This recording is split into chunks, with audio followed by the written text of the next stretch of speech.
Hello everyone, আসসালামু আলাইকুম ওয়া রাহমাতুল্লাহি ওয়া বারাকাতুহু। সবাই কেমন আছেন? আশা করি সবাই ভালো আছেন। আমিও ভালো আছি আলহামদুলিল্লাহ। আপনারা দেখতেছেন বি কেয়ারফুল ইউটিউব চ্যানেল এবং বি কেয়ারফুল ফেসবুক পেজ। আপনাদের সাথে আছি আমি কামরুল হাসান চৌধুরী।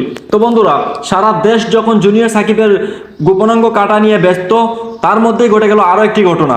এই যে ময়মনসিংহের একটা ছেলে আছে, যুবক ছেলে, ময়মনসিংহের আঞ্চলিক ভাষায় ভিডিও বানায়, ফেসবুকে ব্লগ বানায়, ইসমাইল হোসেন নামে একটা ছেলে, সবাই জানেন। বর্তমানে সে জনপ্রিয়তার তুঙ্গে আছে। তো বর্তমানে সে কিন্তু পুলিশের হেফাজতে আছে। তার উপর একটা ধর্ষণ মামলা দায়ের করা হয়েছে এবং সেই অনুযায়ী পুলিশ তাকে গ্রেপ্তার করেছে এবং বর্তমানে সে পুলিশ হেফাজতে আছে।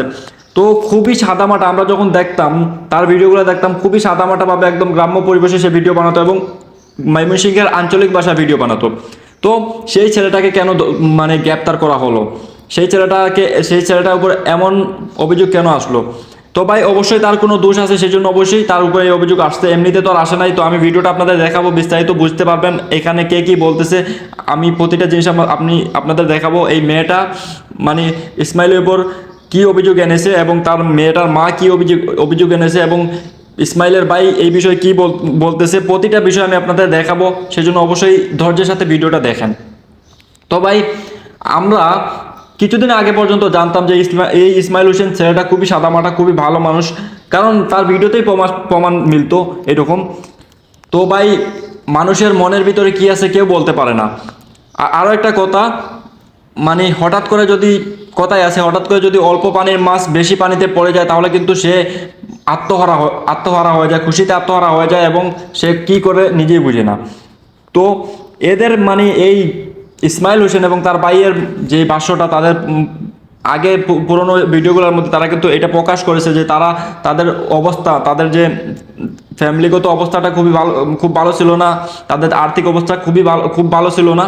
কিন্তু হঠাৎ করে কিন্তু তারা মানে এই ফেসবুকের মাধ্যমে তারা আস্তে আস্তে ফেসবুকে ব্লগ বানিয়ে তারা কিন্তু সমাজে ভাইরাল হয় এবং সেইখান থেকে তাদের ইনকাম শুরু হয়। আস্তে আস্তে তারা কিন্তু এখন একটা পর্যায়ে পৌঁছে যায়, তাদের মানে কিছু অর্থ সম্পদ হয়ে যায়। এখন তারা কিন্তু মোটামুটি ভালোই আছে, এরকম একটা পরিবেশে তারা আছে। কিন্তু মানে এই মানুষগুলাই এখন দেখেন এরকম একটা কাজ করে বসছে। এই ইসমাইল হোসেন, তার একটা বউ আছে অলরেডি, তার একটা স্ত্রী আছে, সে বিবাহিত। তারপর এইরকম দ্বিতীয় একটা মেয়ের সাথে এরকম সে মানে বিবাহের সম্পর্ক, অর্থাৎ কাজের কথা বলে তার ঘরে এনে কাজ দিয়ে তার সাথে ধর্ষণের চেষ্টা করেছে বা দর্শন করেছে অলরেডি বলা হয়েছে, দর্শন করেছে। এবং এখন সেই মেয়েটার কাছ থেকে তার মা বিষয়টা জানতে পারার কারণে তার মা গিয়ে আইনের আওতায়, তার মা গেছে এবং আইনের আশ্রয় নিয়েছে, সেই ইসমাইল হোসেনের উপরে মামলা দায়ের করেছে। তো এখন আমি আপনাদের ভিডিওটা দেখাই, আপনারা শুনেন, ভিডিওটা দেখেন, বুঝতে পারবেন আসলে কি থেকে কি হয়েছে, আপনারা বুঝতে পারবেন। সারা দেশ যখন মানে এই যে জুনিয়র সাকিবের বিষয়টা নিয়ে ব্যস্ত, তার মধ্যেই ঘটে গেছে এই আরও একটা ঘটনা। দেখেন মেয়েটা কি বলতেছে। আমার মৃত্যুর ভয় দেখাইলো। তারপর আসলে তো এটা বিশ্বাস করার কথা, কিন্তু ওই কামটা হইছে না। এর প্রলোভন দেখিয়ে এক কিশোরীকে ধর্ষণের অভিযোগে কন্টেন্ট ক্রিয়েটর ইসমাইল হোসেনকে গ্রেপ্তার করেছে পুলিশ। গতকাল রাত 12টার দিকে ওই কিশোরীর মা বাদী হয়ে ইসমাইলের বিরুদ্ধে নারী নির্যাতন ও ধর্ষণের অভিযোগে মামলা করেন। 5-6 মাস তার সাথে আমার লাগে অবৈধ সম্পর্ক করে, তারপর বিয়ার কথা যখন আমি প্রস্তাব দিলাম, তখন হ্যাঁ বলো কাজের লোকরে আমি গিয়ে বিয়ে করতাম কে, আমার মায়েরা ধরে বাড়ি থেকে পাঠায় দিছে। হঠাৎ করে শনিবার দিয়ে একদিন, এখন বুঝেন, মেয়েটা যখন বিয়ের জন্য চাইছে, সে কিন্তু মানে এই মেয়েটার সাথে শারীরিক সম্পর্ক করেছে এবং মেয়েটার সাথে মানে যা করার করছে। এখন যখন মেয়েটা বিয়ের জন্য আবদার করেছে, তখন কিন্তু সে এইটা বলছে যে কাজের মেয়েকে আমি বিয়ে করব কেন? বুঝতে পারতেছেন, মানে হঠাৎ করে অল্প পানির মাছ বেশি পানিতে পড়ে গেছে আর তার বিহেভিয়ার চেঞ্জ হয়ে গেছে। তো দেখেন এখন এই মেয়েটার মা কি বলতেছে। শনিবার দিন গে রাত্রে মনে করুন যে আমি কাজ কামে গেছি গা, আইসি দিয়ে মেয়ে কান্দাছে। কান্দার পরে দেখে আমি কই কিরে কি হয়েছে, কান্দাস কে? কয় ইসমাইল হাইরা আমারে এই সব খারাপ কাম করছে। খারাপ কাম করছে পরে আমি আশেপাশে লোকের মনে করুন যে আমি জানাইছি যে ইসমাইলে এরম হাইরা আমার মেয়েরে লোকজনরে জানাইছি যে খারাপ কাম করছে। তা আমি জানি হেরা পয়সা ওলা মানুষ, আমি গ্রামে বিচার পাইতাম না, এই কারণে আমি থানায় আসছি। টিকটক ও শর্ট ভিডিও করে ইউটিউবে জনপ্রিয় ইসমাইল হোসেন 6 মাস আগে ওই কিশোরীকে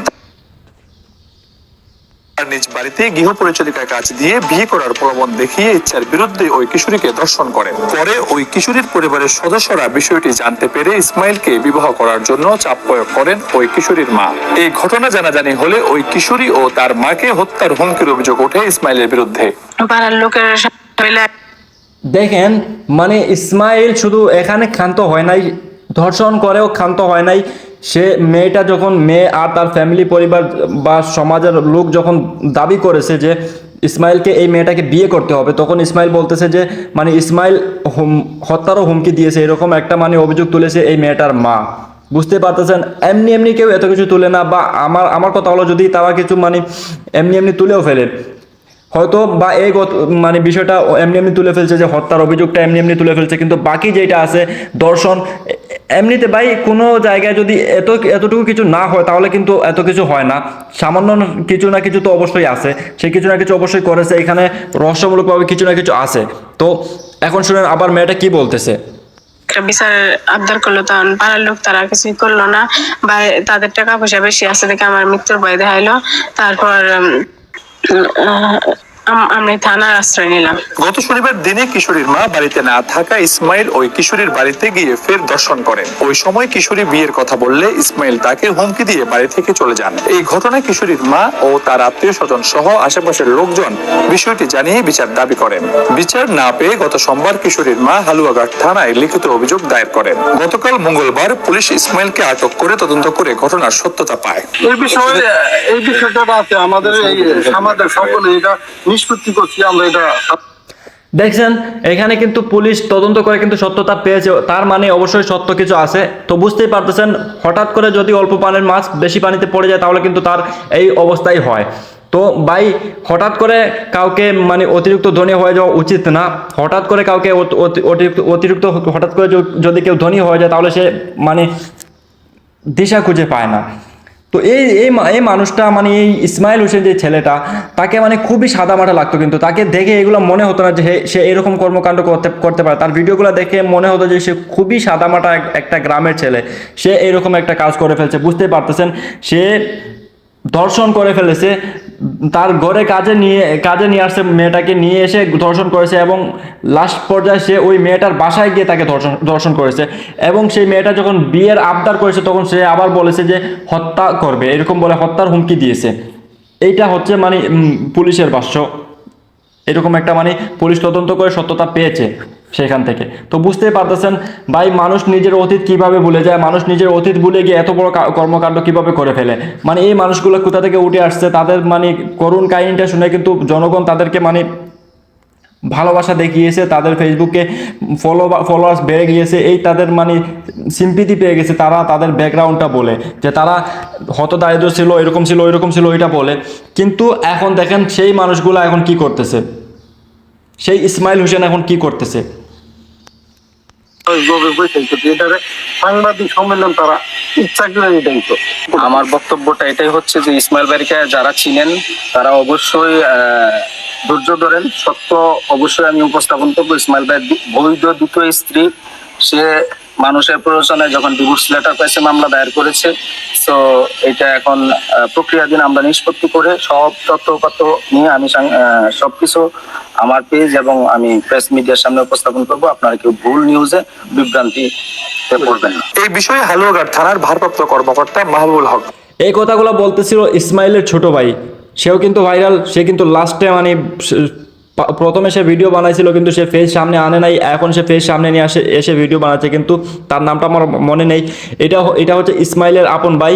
তো সে আবার সাফাই গাইতেছে, ইসমাইলের পক্ষে সাফাই গাইতেছে। সে বলতেছে যে এই বিষয়টা নিষ্পত্তি করে আমরা আবার আমাদের পেজে ফিরে আসবো, আমাদের পেজে আমরা এই সত্যটা তুলে ধরবো, এরকম বলতেছে। তো সত্য কি সেটা তো অবশ্যই আইন বের করে নিয়ে আসবে, তুমি তো আর বের করে নিয়ে আসার কেউ নাই। কারণ কখনোই মানে অপরাধীরা কখনো নিজের যে ভুলটা তারা সামনে নিয়ে আসে না, নিজের অপরাধটা সামনে নিয়ে কখনো আসে না অপরাধীরা।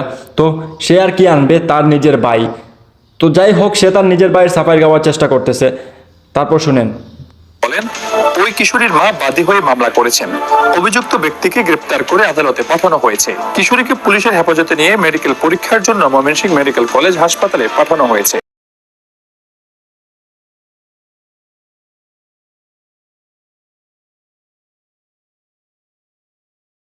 তো বুঝতেই পেরেছেন, এই নিউজে এটা বলা হয়েছে যে এই মেয়েটাকে আবার মানে মেয়েটাকে তুলে নিয়ে হসপিটালে নেওয়া হয়েছে ঘটনাটার সত্যতা যাচাই করার জন্য।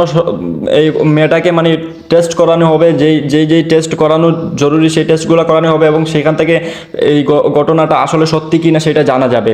তো সেইখান থেকে আমরা জানতে পারবো পরবর্তীতে আসলে এই ঘটনাটা কি ছিল, আসলে কি ইসমাইল রেপ করেছিল কি না, বাকি বিষয়টা পরে জানবো। তো এই ছিল ভাই আজকের আপডেট। তো দেখেন ভাই, আমি যে বলি আমাদের সমাজটা ধ্বংসের দিকে যাচ্ছে, আমি এমনি বলি না ভাই। দেখেন আমাদের সমাজটা আসলেই ধ্বংসের দিকে যাচ্ছে। একটা মানুষ একটু উন্নতির দিকে গেলেই কিন্তু সে একটা পাপ কাজের দিকে লিপ্ত হয়ে যায়। একটা মানুষ একটু উন্নতির দিকে গেলেই কিন্তু সে একটা ক্রাইমের সাথে জড়িত হয়ে যায়। দেখেন এই যে দেখেন যেই জুনিয়র সাকিবের বিষয়টা দেখেন, তার যে ঘটনাটা ঘটে গেল, সেও কিন্তু লোভে পড়ে এরকম, সেও কিন্তু একটা দারিদ্র ফ্যামিলি থেকে উঠে আসে এবং তার সাথে এরকম ঘটনাটা ঘটে যায়। তো এই ইসমাইল হোসেনের সাথে এইরকম ঘটনা ঘটে নাই। ইসমাইল হোসেন কিন্তু উল্টা ঘটনা ঘটায় ফেলছে। ইসমাইল হোসেন আবার নিচে এরকম দারিদ্র অবস্থা থেকে উঠে এসে সে নিজে এখন নিজেকে অনেক কিছু ভাবতেছে হঠাৎ করে। তো হঠাৎ করে যদি কারো ধন সম্পদ হয়ে যায়, তার থেকে দূরে থাকার চেষ্টা করবেন। সে কিন্তু খুবই মারাত্মক হয়ে যেতে পারে, খুবই মানে ভয়াবহ হয়ে যেতে পারে। হঠাৎ করে যদি কারো ধন সম্পদ হয়ে যায়, তার থেকে একটু দূরে থাকার চেষ্টা করবেন, এটাই ভালো আপনাদের জন্য।